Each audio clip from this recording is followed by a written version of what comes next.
Good morning. Thank you for the time to speak with me today. In brief, I'm running for governor because we have work to do, and I want to be the one leading the way for progressive change in the state. Um, I think of many of you know that my wife, Amy, worked at Cascadia for 3 years, as part of the employee organizers who worked to bring the ASME union to Cascadia. And so I start with that because this household is proud of the work that ASME members do. And I want to start by thanking all of you for your important work. Over the past 2 years, ASME members have been called to step up in a way that none of us have ever imagined. And while the rest of the world shut down, you kept showing up for your job, showing up for your communities, and you kept the state going. And I just want to start off by recognizing that, since I have this moment to talk with you. Your sacrifice, your commitment, and your service will not be forgotten. And we all owe you a debt of gratitude. So I just want to start off by saying thank you. The fact is, over the last 2 years, we've all seen how our systems, whether it's healthcare, public education, the social safety net, has really been tested. And in many ways hasn't been up to the challenge. And that's a major reason why I'm running for governor. The pandemic has really changed, how I think about the world. And Oregon right now needs a progressive fighter to lead us forward so that we can all emerge from this crisis and what's been thrown at us over the last 2 years, even stronger than before. There's just really too much at stake. And now more than ever, we don't have time for someone to have on-the-job learning. Over the past 9 years as Speaker of the House, I have focused on delivering real results for working families. Long before the pandemic, our health system didn't serve everyone. We were short on affordable housing, frankly still are, and a lot of workers were at risk.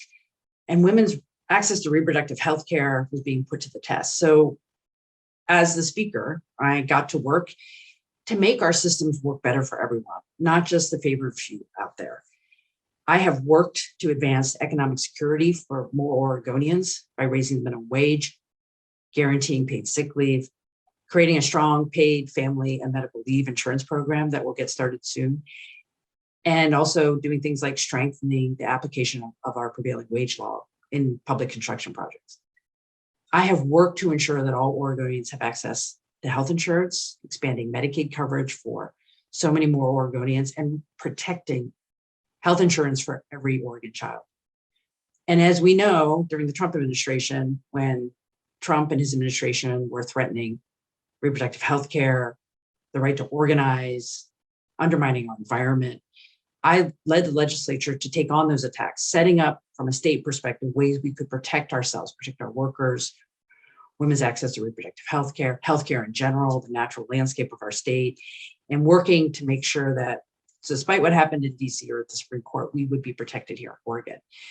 And now I'm running for governor because our next governor will lead that experience and the know-how to make sure that the monumental progress we have made together is implemented in ways that helps every Oregonian across the state to have success and opportunity for those who want it, can seek it out, and have it. Before we move to questions, I'm going to start off right at the front here, acknowledging that there have been times as a legislator that I've taken votes you don't agree with.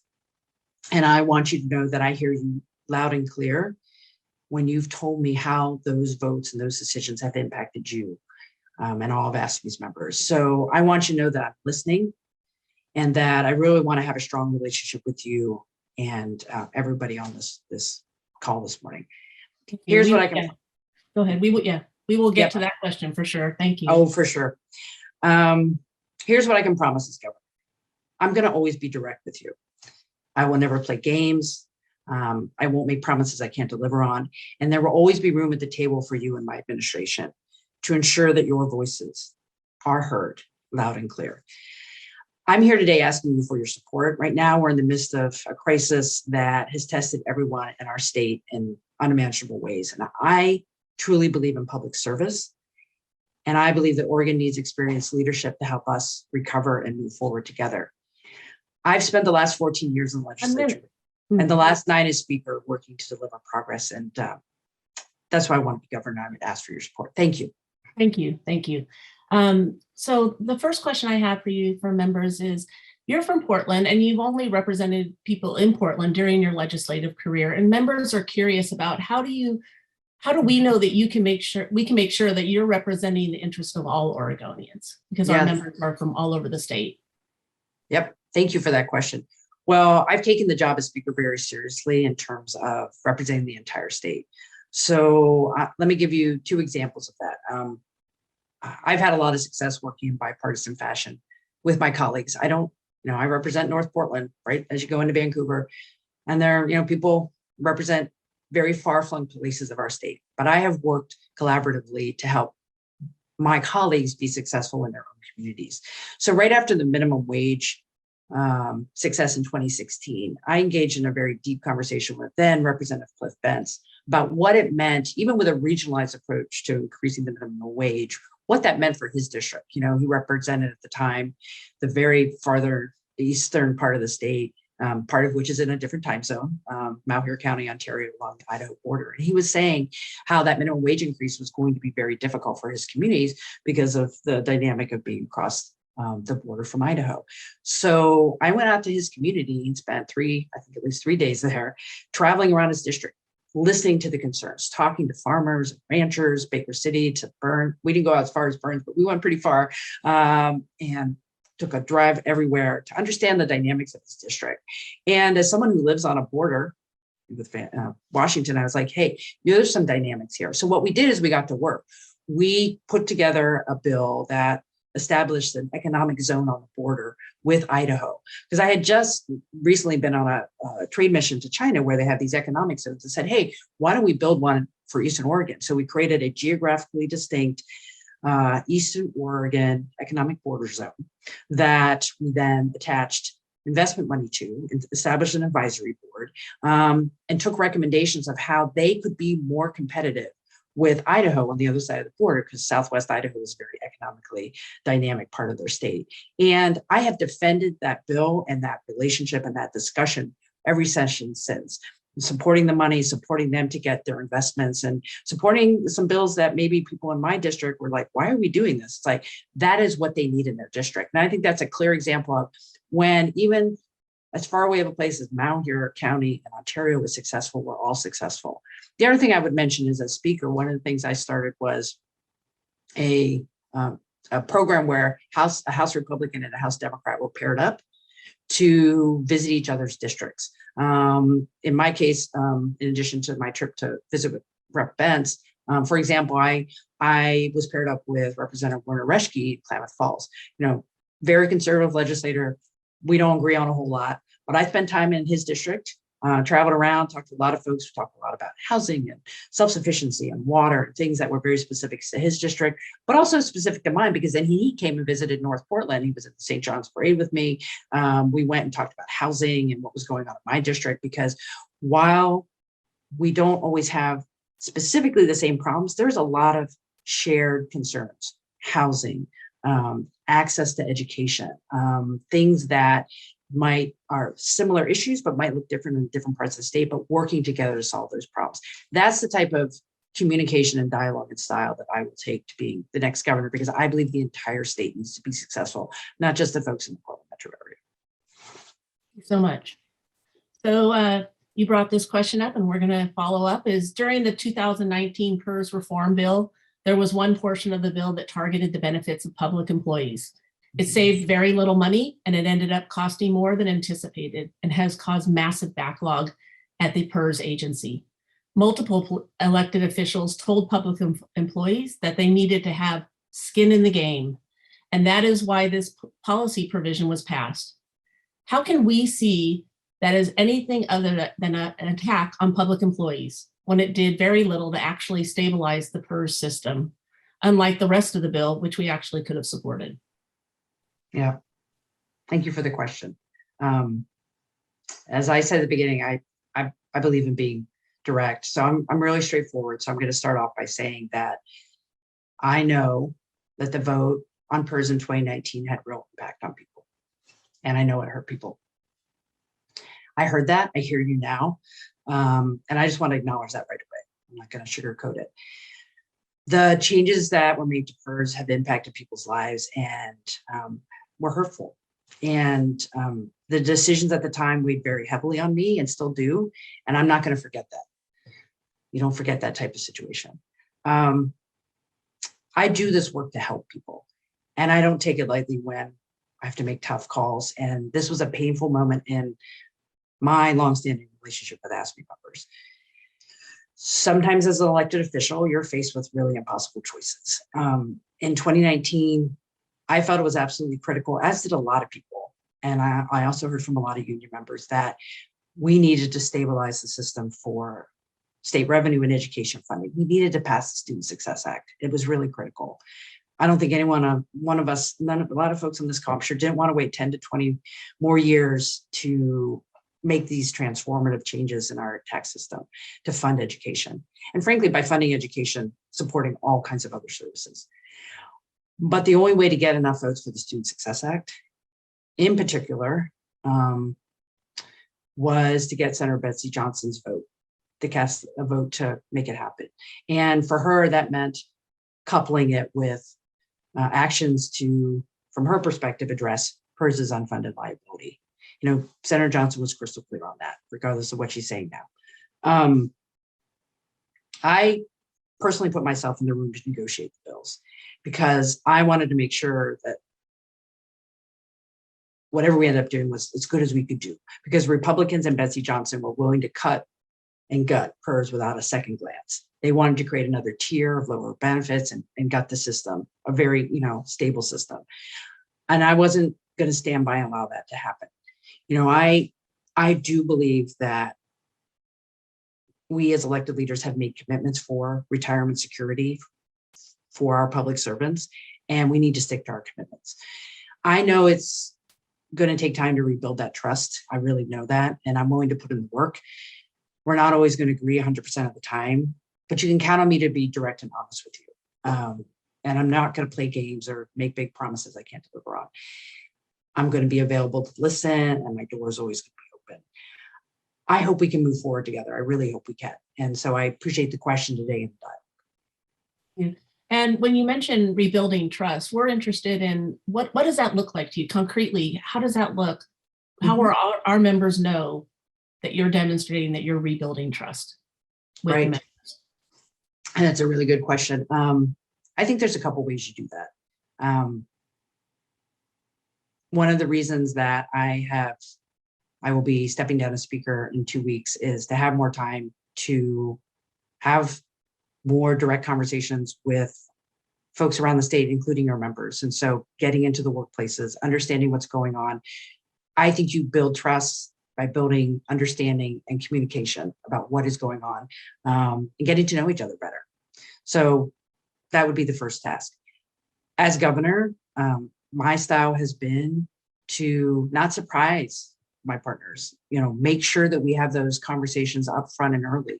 Even if we don't 100% agree on things that we're trying to achieve together, the more you talk up front, the more you recognize the pitfalls and where things have to go, you can be successful. I don't want to surprise folks. And then when I said there'll be a spot at the table, I mean that. I believe in the outreach and communication. I haven't been able to be as successful as I've been as speaker without that kind of work style. You can't surprise people when you're trying to do big things or even small things. And honestly, whatever you think would be helpful on top of that. So, that's what I would say right off the cuff. Thank you very much. You've been a speaker longer than any other person in the state. What do you see as your greatest accomplishments and the work that you still need to see done as governor? Right. Thank you. I've been in the legislature for a while, and we've gotten a lot done together. So thank you. And, I've been thinking a lot about, as I made my decision and announced that I was stepping down, thinking about the things I've worked on. So there are those big things that get the headlines, and then there's a lot of the work that's done behind the scenes. So let me talk about that broad range of accomplishments. I think when I think about the group of things that I'm most proud of, it really is the work that we've all done together on the Fair Shot agenda, that coalition of progressive proposals that has really moved the state forward so tremendously, raising the minimum wage, implementing earn sick leave for more workers, getting to a very strong paid family and medical leave program that will be implemented in the year ahead, expanding access to healthcare, making changes in public safety, around racial profiling and increasing support for public defense, those kinds of things that, we all believe as progressives are important. And it's been some of the proudest moments of my career working on those things together. And I really appreciate your time and effort as part of the Fair Shop Coalition. And I think it's other things that are really important for the future that I would say, for example, our changes to the Public Collective Bargaining Act to codify into statute best practices after the Janus decision, the importance of protecting the ability of the public sector to organize and communicate with workers was really important to me. And we got that done in a really strong fashion. So bills like that are very important to me because they're about building and protecting for the future. One of the really clear reasons I've said that I'm running for governor is we've had a lot of historic accomplishments and we need to follow through. We need to make sure they continue to happen. We got to seal the deal, get to the end and keep going forward. And I want to make sure as your governor that we keep true to our promises of the things we said will help all Oregonians across the state. So that is, something I'm looking forward to doing as the chief executive to make sure those things are happening. But I also think from an accomplishment standpoint, there's countless things that I work on every day behind the scenes to push and prod and make sure things happen. And some of those I was thinking are very specific to folks on this call today, standing up for workers at the Department of Corrections when it came to improving options for keeping people healthy and well, the wellness initiatives, fighting, the fact that there was too much overtime going on in our prisons, pressing for better health and safety conditions at the Oregon State Hospital. Obviously still working on that, but always pushing come on, we got to do a better job here. The folks are doing really hard work. Folks in our secure residential facilities as well over the years, keeping them healthy and safe. Making sure family childcare providers are seeing rate increases and also getting help during this pandemic to be sustainable. It's been really hard on those workers. Whistleblower protections, making sure if you're a worker and you come forward and say, this is not going right, that you are protected off the job. And it's been other things even before, people become ASFE members or just new ASFE members. I remember my conversations with Kate Tran at the VOA when we were trying to get your first contract because I was asked to make some phone calls. That is the type of work from the big stuff to the small stuff that you will see me do as your next governor. I like the big things for working families. I also it is the little details that I will stay on top of because that is how you complete the whole picture. Thank you so much. Moving that big picture and small picture, bringing those together, what solutions would you implement to solve the workforce crisis that is happening in the state government in Oregon? Yep. Thank you for that. Well, I'm optimistic about some proposals that are coming to the legislature in February. There's been the governor has a large workforce development proposal that covers a whole wide range of things. I'm not going to go into details there, but Representative Pruzak's been working particularly in helping to support our healthcare workforce, particularly our nurses. I think there's going to be a lot of great work there to support their mental wellness as well as helping retain and recruit more folks into the nursing workforce. In terms of, there's been great work being done by Representative Valderrama and Representative Pruzak again on an essential worker package, saying if you're a worker that has been in one of the most high risk areas with outbreaks, getting, a one-time payment out to those workers to say, not only thank you, but just look, got your back, we're trying, here's something, please stay, please keep working. I think we need to do more in the mental health sector, on the behavioral health side, reducing or making it easier to be in that workforce, to get the supervision you need, to be helpful to develop your professional development, to stay in that field. It's very hard. One of the things that Amy, as a social worker, when we, if I become governor, having someone who really understands what it means to be in the behavioral health workforce and to help that workforce be supported and retained. It's very difficult there right now. I think at the end of the day, the workforce issues are about respect, simplifying the pathway to professional development, and really paying people more. and making sure that they know that their work is valued. And I think you need to do all of it. There's not one simple thing to address the workforce crisis.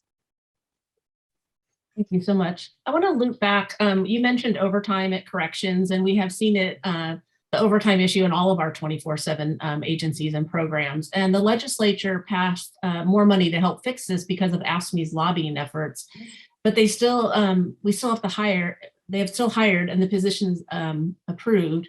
How, as the governor, do you hold agencies accountable? Sorry. How do you, as a governor, hold agencies accountable when the workforce is in crisis? Yep.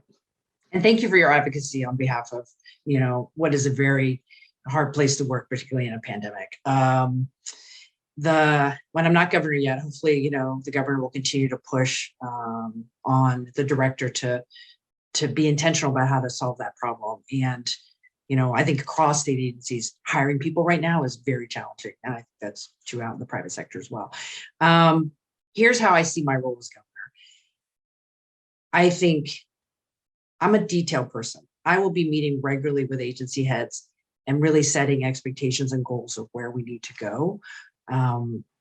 Because nothing is more frustrating to know, like, hey, we say something, but it's not actually happening. I will assess all the agency directors when I come in as a new governor, and whether or not we need, first of all, new leadership, and being very clear about what my expectations are about how we achieve things on the ground. I think our public servants work really hard.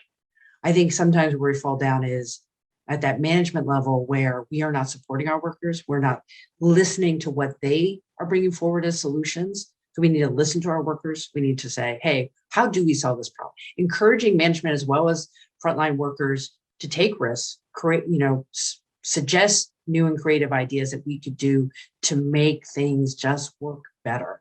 And then for me as a governor, fighting for the resources that we need to make it happen. Nothing's more frustrating to say, here's a really great idea for continuous improvement, but then we don't fund the staffing, we don't fund the technical assistance, we don't fund the training. We have to, if you're going to do something, my questions are always like, well, what does it take to do that? What's the timeline? How do we make it happen? And as next governor, my job is to put all those pieces together and continue to push. I am an advocate. So consider me chief cheerleader and chief, pusher is like, we're going to do this thing. What does it take to do it, and stay on people to make it happen? I think that is the role of the governor. Great. I want to loop back one more time. You opened by talking about your wife working at Cascadia. AFSCME, as you know, represents Oregon behavioral health workers and on the front lines of care at the intersection of houselessness, addiction, and community services for the most vulnerable people in our state. Many workers at these agencies that receive a lot of state funding, but they still experience staffing shortages and burnout and fatigue, and they're major operational issues that impact the employees personally and impact the services that they're delivering. Where do you see yourself in this as our next governor, and how do you plan to improve outcomes for Oregonians, whether they're workers or they're people that are receiving those services? Yeah, thank you. I think we're all in this to serve people. And so what drives me and drives my wife is what system and what supports are going to be best for the people being served. If you're someone with severe and persistent mental illness on Medicaid, on the Oregon Health Plan, what do you need to be successful? And they need staff that have reasonable caseloads, who get the supervision they need, who have where management has their back to do very, very hard work. I think as the next governor and working, I think it's a serious conversation with our major private entities that we contract with to do this work and have conversations about their management and what they're doing. I think as the state, we sometimes there is accountability and outcomes attached to contracts, but we tend not to ask, well, how are things actually being managed? Are you really serving people by supporting your staff to do the work? And I think those are very serious conversations to have, and we will have those conversations because we do rely on private contractors to do a lot of the work in the human services and healthcare side.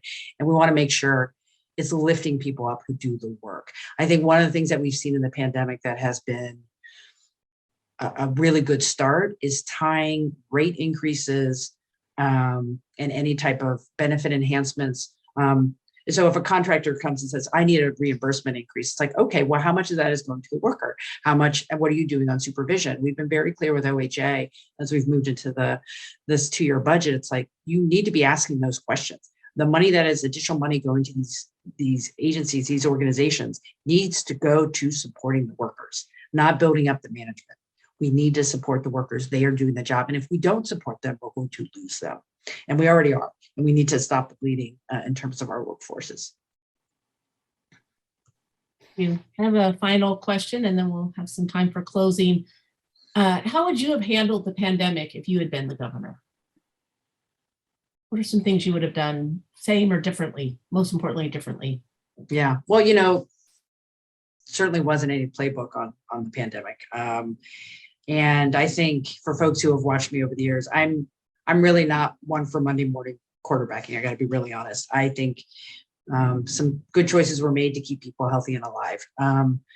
I think going forward, and particularly at this point in the pandemic, I think one of the things we're probably lacking for a variety of reasons is much clearer communication of what happens next. Early in the pandemic, I think we were all kind of hunkered in and knew that we had to have certain things done. Now I think it's a lot less clear. And now more than ever, we need clearer communication about what is expected of Oregonians, what's expected of our workers, how we protect them, meeting workers where they are, because now we're kind of into this, we're in this for a longer haul, right? And so really having that feedback loop of, okay, here's where we are. Does everybody know what we need to do? Making it very clear. I think, honestly, there's been more confusion than we had at the beginning of the pandemic about now what do we do? The only thing I would say is, I'll be honest, I think I would have made a different choice about the vaccinations. I would have prioritized our senior population that were more vulnerable earlier on. I think we've had terrible numbers as it relates to disparities in who got and is getting COVID and who has access to vaccinations and boosters. That's particularly troubling for me because we have entire communities that still are seeing disparate numbers. And we need to be supporting our community organizations who are doing that work and continue to push hard there. I know very well that the next governor is still going to be dealing with the pandemic. And I think clear communication, focusing on disproportionately impacted communities, and really just encouraging people to do everything they can to keep other people healthy, whatever that looks like for them, to the best of their ability. And because we're going to be in this together for a while. And I'm sure I'll be getting more ideas as I get on the road talking to people during the campaign, obviously pandemic permitting, but we need to work together on this one. And I'm sorry I'm not more specific, but I also think that I don't think it's totally clear what the path is right now. Thank you very much. You now have a couple minutes for a closing statement. Thank you. I appreciate that. And I appreciate your indulgence for somewhat of a longer intro. I've been doing this work a long time, so I feel like I have a few things to say. But first of all, I just want to say thank you for taking the time today. It's been an honor over the years working with ASME, working with members across the state to do things together, because we have accomplished big things and kind of behind the scenes, smaller things together. And I've really appreciated that work. I've talked a little bit about my legislative record today. So I think I'll just close by talking a little bit more about me and why I do this work, because I don't think people always know that about me. For me, this is really about public service. Just briefly, I grew up a middle-class family in Pennsylvania. My family was really rooted in the belief that every action can help those around us. And I mean, every action. Just a little tidbit about my dad. He was an avid stamp collector. Even in that kind of mundane hobby, he took it to a different level by saying, I'm going to volunteer on a regular basis down at the local library for the junior stamp club, so he can mentor people to become stamp collectors.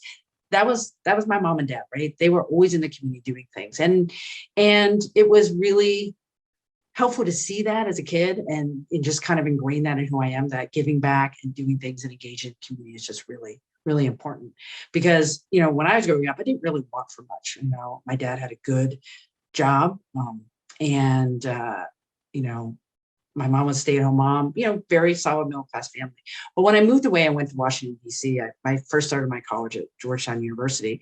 Living in D.C. was really eye-opening. It was the 80s. It was the Reagan Bush years.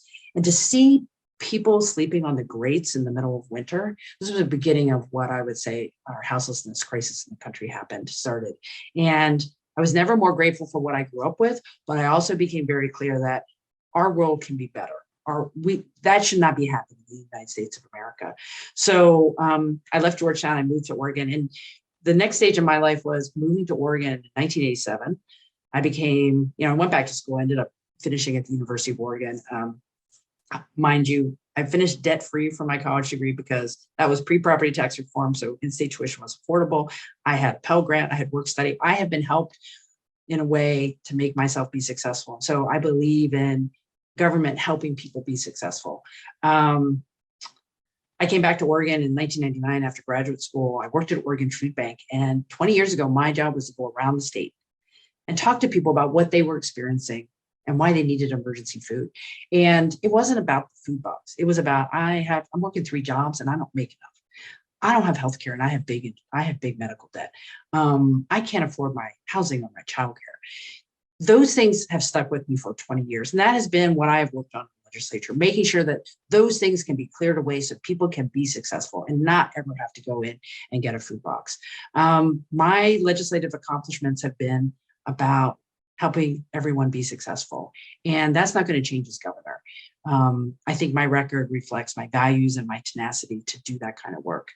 No one knows what the next crisis or the ongoing crisis that we're dealing with that the governor is going to face. But I can tell you that for damn sure, I will be ready for it. You'll know where I stand, and I want you on my team, and you will be on my team. I would love that. I can't say the same for the other candidates in the race. Senator Betsy Johnson has a massive war chest and ready to take on whoever wins the primaries. And then, for another Democrat, we don't know if that person could even be on the ballot. I'm hoping you'll choose to support my campaign. I really, really do. My record shows that I am guided by my values. I lead with strength, with community at my core. And I don't want to just simply point at the problem. I want to make things work. And I'm not going to quit when something is hard. So I just want to say thank you for your time today. I'll stop there and thank you for your consideration in this race. And thank you for the tireless work you're doing right now. It's really hard out there. I don't need to tell you that.